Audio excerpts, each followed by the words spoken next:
Unable to sleep due to restlessness, I welcomed the morning at 6 o'clock on the sofa. When I checked my smartphone, there was a message from Charles. It seems our grandchild has been safely born. Robert, wake up! Maria did her best. Let's go to the hospital. I shook my sleeping husband next to me and hurriedly started getting ready. Maria! Charles! When we arrived at the hospital, there was one more person besides the two of them, a tiny life. Do you have a name? Have you decided? Charles replied. No. We didn't even know the gender, so we would decide after the birth. By the way, it's a girl. I see. I hope she gets a good name. Our granddaughter slept in Maria's arms on the hospital bed. Looking at her, I remembered Maria's appearance from years ago. Maria said, Mom, want to hold her? Is it okay? Then let me hold her. Her sleeping face, weight, and scent were all identical. The adorable innocence naturally softened my expression. Look, it's Grandma and Grandpa. Just as I was about to entrust the little life to Robert, something happened. He was drenched in sweat, trembling violently. Wait, what's wrong? Robert stammered.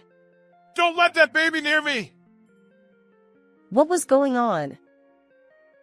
I looked at Maria and Charles, but both of them had wide open eyes. It was clear that I hadn't misheard. Maria asked, Dad, what are you saying? Charles wondered. Is something wrong? Robert said, No, it's different. I feel a burning heat. I don't want to remember, but it's like the terrifying heat from that fire. My husband, Robert, is blind. 3 years ago, there was a massive fire at the scientific chemical plant where he worked, and unfortunately, he suffered burns to both eyes. Fortunately, his life was not in danger, but since then, Robert has lost his sight. Despite the fire, he remains bright and kind-hearted. The journey to this point involved immense struggle, inner conflict, and effort. While I can imagine it, understanding it is beyond words. Robert, is there anything I can help with? Robert replies, I'm fine for now. If anything comes up, don't hesitate to call. Robert chuckles. I've gotten used to it. You can relax. Although he always says that, true peace of mind eludes us, and we continue to worry about him both physically and emotionally. Despite his unfortunate circumstances, resilient Robert possesses a unique skill. Through conversation, he can glimpse the true intentions of others. He insists it's merely a heightened sense, not any kind of superpower, but from an outsider's perspective, it's an impressive ability. The notion that blindness sharpens hearing sensitivity is well known, supported by scientific theories. However, in Robert's case, his innate sensitivity to others' emotions seems to have intensified after losing his sight. As a result, both I and our daughter Maria, who lives with us, seek his judgment whenever something arises, a habit we can't break. Robert truly is a dependable presence.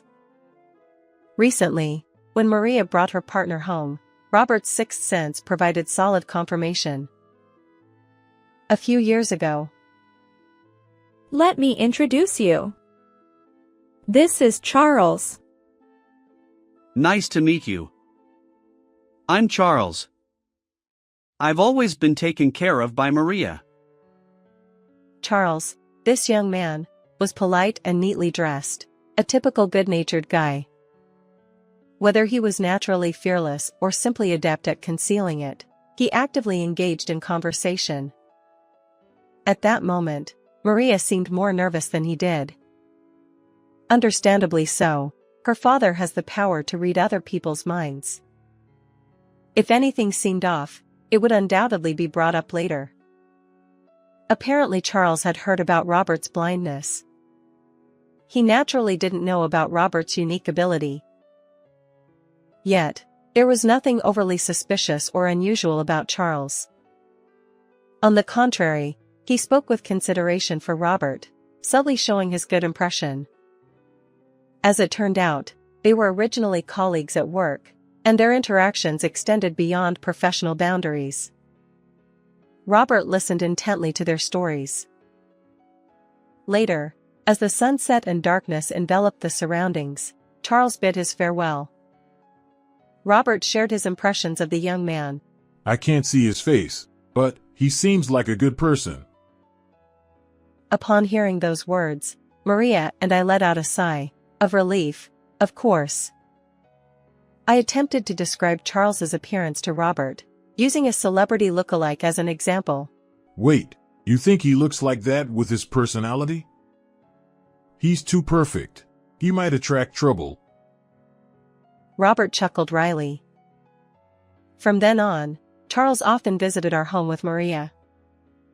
He was impeccable in every way, always considerate of Robert's well-being. I felt immense relief, knowing that Charles could safely marry Maria. And then, a simple curiosity arose. May I ask something? Certainly, what is it? Since you are such a good person, I'd like to know about your parents. If it's okay, could you share? After a brief silence, Charles offered a rueful smile and began to speak. I apologize. I lost my parents at an early age. Oh, that's unfortunate. I'm sorry for asking. His demeanor remained unchanged.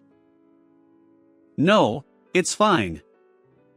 But, well, there are things I've been thinking about. Since I couldn't properly fulfill my filial duties, if there's an opportunity, I'd like to do it on behalf of them. I believe it would bring them joy, and it would ease my own burden. His confession felt like an unspoken plea, a flood of emotions impossible to gauge. So, in a way, I see yourselves in my parents. This time, I want to live without regrets. As I finished listening to his words, I noticed Robert standing there, silently nodding. He had been listening to Charles's voice all along. Time passed, and the two of them were happily united. The wedding went smoothly, and afterward, Charles moved into our home. Even after marriage, he continued to care for us, especially my husband's well-being. However, there was one concern. Our house had a south-facing garden elevated by one level from the road. Occasionally, trash would be scattered there. Last week it happened 3 times, and this week twice. We considered whether crows or other birds might be responsible, but the frequency seemed too coincidental. Still, even if someone intentionally did it, the harm wasn't significant enough to make a fuss, so I kept it to myself. The season transitioned from early summer. Maria and Charles shared the joyful news of her pregnancy. Truly a cause for celebration. On the other hand, while accommodating Charles alone was manageable, the prospect of another addition made us consider moving. Given my husband's visual impairment, a barrier-free property seemed like a good idea. One night, as we discussed these matters, a rustling sound interrupted us. Who's there? Robert asked. It wasn't a gentle sound like the wind, it was rough, as if something had passed by. An uneasy feeling settled in.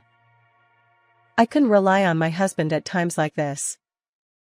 I mustered courage, grabbed the curtain, and pulled it open. Oh my! Hey, what's wrong? Robert inquired, and in the darkness, we saw a crow's lifeless body amid the lush greenery. That moment, I became certain the litter in our garden wasn't from birds but from a person with clear ill intent. After contacting the local government to handle the remains, I explained the situation and our suspicions to the three of them. Why didn't you say anything earlier? Robert asked. Until now, it truly seemed like wind-blown trash. The garbage bins aren't far, and I assumed it was bird-related. I replied. Maria suggested calmly, considering our options. Charles agreed, adding that raising the fence might help but wouldn't address the root issue. Robert proposed installing security cameras, and after much discussion, we decided to do just that. About a week after installing the cameras, Maria, now pregnant, discovered trash in the garden once again. Checking the footage, we were surprised to find the culprit identified so easily. The security camera showed a woman with long blonde hair casually tossing a garbage bag with her right hand. Not only her appearance, but her face was clearly captured. Maria whispered, I feel like I've seen this person before. Despite thinking hard, she couldn't recall, so we waited for Charles to return. That night, when Charles came home, we promptly showed him the footage. His revelation left us astounded. This person. It's Ms. Brown, my junior. Apparently, she had been pursuing him persistently. Initially, he gently declined, but as things escalated, he revealed Maria's existence and firmly rejected her advances. Given this context, her recent actions weren't hard to imagine. That's why I recognized her. But will the police take action? You know how stalkers can be stubborn. I wondered. Robert reassured us. We have solid evidence. It should be fine. Let's start by explaining. The police took the situation seriously, contrary to my expectations. Thanks to their intervention, the woman named Brown received a stern warning from the police. She was also required to sign an agreement at her workplace, promising not to approach Maria and Charles. Ultimately, she was transferred to another state. It appears that her motive for such actions was indeed harassment. However, there was one unexpected twist. Her ill intent was directed not at Charles but at Maria, the woman who took Charles away from her. It was a case of misdirected anger, to say the least. Nevertheless, our home returned to peace once again. Time flew by. Maria's belly grew larger, and she was admitted to the hospital for childbirth. As I prepared for her hospitalization, gathered postpartum necessities, and ran around attending to various tasks, memories from the past resurfaced. When I gave birth to Maria, it was a difficult labor, and I went through quite an ordeal. Although it happened over 20 years ago, every detail remained vivid in my memory. Now, being in the position of an observer, I felt deep emotions. Maria went into labor one night. Consequently, Robert and I stayed home while Charles accompanied her. I'm looking forward to it, Robert said. His words seemed to blend genuine anticipation with a touch of sadness. Understandably so, he wouldn't be able to see his first grandchild's face. As I pondered how to respond, Robert seemed to read my thoughts and quietly continued. Throughout my life, I've never deeply regretted losing my sight, but this time, it stings a little. I wish I could have seen my grandchild's face. In your place. I'll see it plenty. Didn't I promise to be your eyes, Robert? Even if I say that, it won't change anything, and you are having trouble answering. Clearly, he saw through even the smallest details. With this strange ability, I still can't see my grandchild's face. Hey, would you join me for a drink? Certainly. Of course. My abilities are limited, but if sharing a drink can ease his burden, I'll extend my hand. Restless and unable to sleep, I welcomed the morning at 6 o'clock on the sofa. When I checked my smartphone, there was a message from Charles. It seemed our grandchild had been born safely. Robert, wake up! Maria did her best. Let's go to the hospital. I shook my sleeping husband next to me and hurriedly started getting ready. It was a weekday morning, and the hospital seemed quieter than usual. The sparse foot traffic included patients in pajamas heading toward the shop. Amidst this scene, I noticed a shadow that emitted an indescribable sense of suspicion. The figure didn't appear overly suspicious, yet its inability to blend in with the surroundings felt peculiar. Robert seemed to sense something too. Something feels different. Is someone there? When I mentioned the shadow, Robert muttered, Don't approach recklessly. And tapped the floor with his white cane. I took his hand, casting a sidelong glance at the mysterious person. Maria! Charles! When we arrived in the hospital room, there were two others, a tiny life. Good morning, both of you. How are you feeling? Good morning. Nothing's wrong. The baby is doing well. I see. That was good. After that, Robert frowned. So I helped him sit down. I asked if he was feeling unwell, but apparently, he wasn't. For now, we decided to share our joy. Have you decided on a name? Charles replied. Not yet. We didn't even know the gender, so we would decide after the birth. By the way, it's a girl. I see. I hope she gets a good name. Our granddaughter slept in Maria's arms on the bed. Seeing her, I remembered Maria as a baby. Maria said, Mom, want to hold her? Is it okay? Then let me hold her. Her sleeping face, weight, and scent were all identical. The innocent, adorable sight softened my expression. Look, it's Grandma and Grandpa. As we were about to entrust the little one to Robert, something unexpected happened. He was drenched in sweat, trembling violently. Wait, what's wrong? Robert stammered. Don't let that baby near me! I looked at Maria and Charles. They were equally shocked. It was clear that this wasn't a misunderstanding. Wait, what are you saying? Charles wondered. Is something wrong? No, it's different. I feel a burning heat. I don't want to remember, but it's like the terrifying heat from that fire. Could it be that he sensed something from this baby? I left our granddaughter with Maria and stood by Robert. His trembling subsided, but he still breathed heavily, shoulders rising and falling. Are you okay? Robert nodded. I've calmed down a bit. Can we talk? Yes, of course. I followed Robert out of the room to a nearby resting area. Robert apologized for startling me. That baby is fine. He assured. Then he began to explain.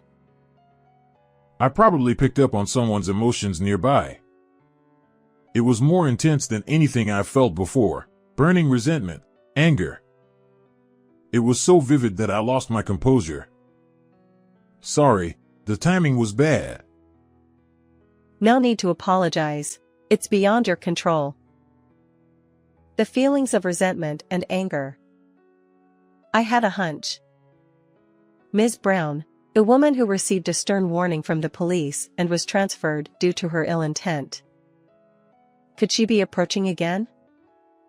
I knew the probability was incredibly low, but I couldn't shake it off. Maybe. I started to say, but Robert interrupted. Yeah, it's not impossible. Besides, you mentioned a suspicious person in the lobby earlier. She might still be nearby. Can you search? Understood. I enlisted Charles for the search. Walking around with my husband and Maria wasn't practical. But I didn't want to search alone. So, I asked Charles to accompany me, because he knew Ms. Brown's face well. However, despite thoroughly searching most of the areas accessible to the public, we failed to locate her. We returned to the hospital room, hoping it was just an unfounded concern. Charles reassured us that the hospital was safer, with more people around, and he would stay with Maria. You both should go home and rest, he said. That makes sense. Well then, take care of Maria, I replied. Understood. Oh, and if anything happens, please call, Charles added. Robert and I suppressed our anxiety and headed home. Although I didn't tell Robert, I wished I could have seen our granddaughter's face more clearly. I wondered whether she'd resemble Maria or Charles. What name would they choose for her? Tonight, once again, I'd likely have a restless night. Several hours later, in the evening, Robert uttered unsettling words once more. It's happening again. I feel it, a burning heat. What is this? Apparently, it wasn't a typical hospital-related illness. So, perhaps his mysterious ability was picking up even stronger emotions. The issue lay in those stronger emotions. Currently, there was only one possibility, and it was dangerously concerning. I pondered my next steps carefully. While part of me wanted to call the police immediately, I lacked concrete evidence. Personally verifying the situation could be futile or even life-threatening. Suddenly, I remembered the security cameras. Right. Checking those might provide some evidence. Excitedly, I reviewed the footage, but unfortunately, nothing appeared. Just as I felt stuck, a single ray of light seemed to descend from above. My smartphone vibrated, a message from Charles. Are you okay? Reluctantly, I decided to seek his help. I explained everything truthfully, and he replied succinctly. Understood. I'm on my way. I felt powerless. It was frustrating to be unable to act during such critical moments, even though I knew I wasn't at fault. After about 30 minutes, Charles returned. According to Robert, the sensation of heat was gradually intensifying. If we took his words at face value, it meant that a malevolent force was closing in. We promptly began searching the area around the house with Charles, and I grabbed a mop for self-defense. The sun had fully set, and while not pitch black, it was quite dim, a perfect backdrop for fear.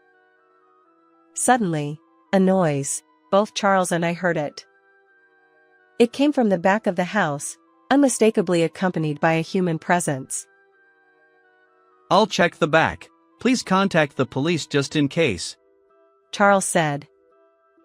I followed his advice, returned inside, and reported to the police.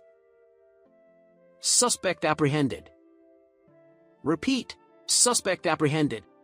The police confirmed. Unbelievable. Someone had indeed been lurking. The glimpse of her profile left no doubt. It was undoubtedly Ms. Brown, the woman. She was quietly escorted by multiple officers and placed into a police car. According to the police, she had been carrying a firelighter and a lighter. The implications were clear, the worst-case scenario. As soon as I realized we were safe, my legs gave way, and I couldn't stand. Are you okay? Charles asked. Yes, I'm fine. My legs just went weak once I felt safe. Charles's courageous actions were commendable, but without Robert's mysterious ability, what might have happened? Speaking of Robert, he had completely calmed down and returned to his usual cheerful self. I have mixed feelings. Anyway, I'm relieved nothing happened. Am I really more extraordinary than I thought? Charles replied, Not just more than you thought, you're practically in the realm of superpowers. Oh. If only I were a bit younger, maybe I could have been of more help to people. Later, we learned that on that day, Ms. Brown had indeed infiltrated the hospital where Maria was admitted, intending harm. To make matters worse, her target wasn't Charles or Maria, it was their newborn granddaughter. Apparently, she harbored a selfish grudge after being transferred due to rumors of stalking at her previous workplace. However, on the day of the incident, the hospital's crowded environment forced her to abandon her plan. Instead, she decided to set the house on fire out of frustration. The heat Robert felt was undoubtedly the manifestation of this malevolent intent. After being taken into custody by the police, she awaited appropriate punishment in detention. Just when we thought true peace had returned, something unexpected happened. Ms. Brown's parents arrived, introducing themselves. We deeply apologize for the inconvenience our daughter caused. Her father said. Once she's released, we'll take her back home and keep a close watch. Her mother added. While it seemed they weren't seeking forgiveness, Robert wasn't present. He had gone with Charles that morning to pick up Maria from the hospital. Their sincerity was evident, but ultimately, we couldn't discern their true intentions. Naturally, I didn't invite them inside and politely saw them off at the doorstep. Later, a chilling question arose: why did they know our home's location? Realizing this, I decided to expedite the relocation plans I had been considering. With Maria safely discharged and our family expanded, I candidly explained the situation. We need to move soon, I told Robert. He took the initiative, joining Charles and me to explore various locations, reading the energies around us. Fortunately, we found a suitable home that satisfied everyone. It dawned on me, I hadn't fully believed in Robert's abilities until now. This incident made me wonder if he possessed true superpowers. The new house is a comfortable barrier-free property. Robert, and even our new family member, Karen, will find it accommodating. With this change, I hope Maria, Charles, and I can live here with peace of mind. The threat that once loomed over us has dissipated. I'm genuinely looking forward to starting a new life in this fresh environment. But... Hey, Charles. Can I ask you something? Yes? What is it? Do you need any help? No, not that. I just want to know, do you think it was a good decision for you to live with us? You should be a newlywed, filled with happiness, and now even with a daughter. Well, I've mentioned this before. I wanted to be a good son. I've always longed for a family, so this is... well... it's good. As I struggled to find words, he continued. And also, I'm truly grateful to both of you. Grateful? Yes! If Robert hadn't been here, who knows what might have happened? And you believed in that, which is why everything ended without any incidents. If one of you were missing, I can't imagine the outcome. So, filial piety and repaying kindness, having this opportunity, Thank you! This time, I could see it even without Robert's abilities. Charles isn't lying. How is this story for you? Don't forget to subscribe to the channel. See you in the next video.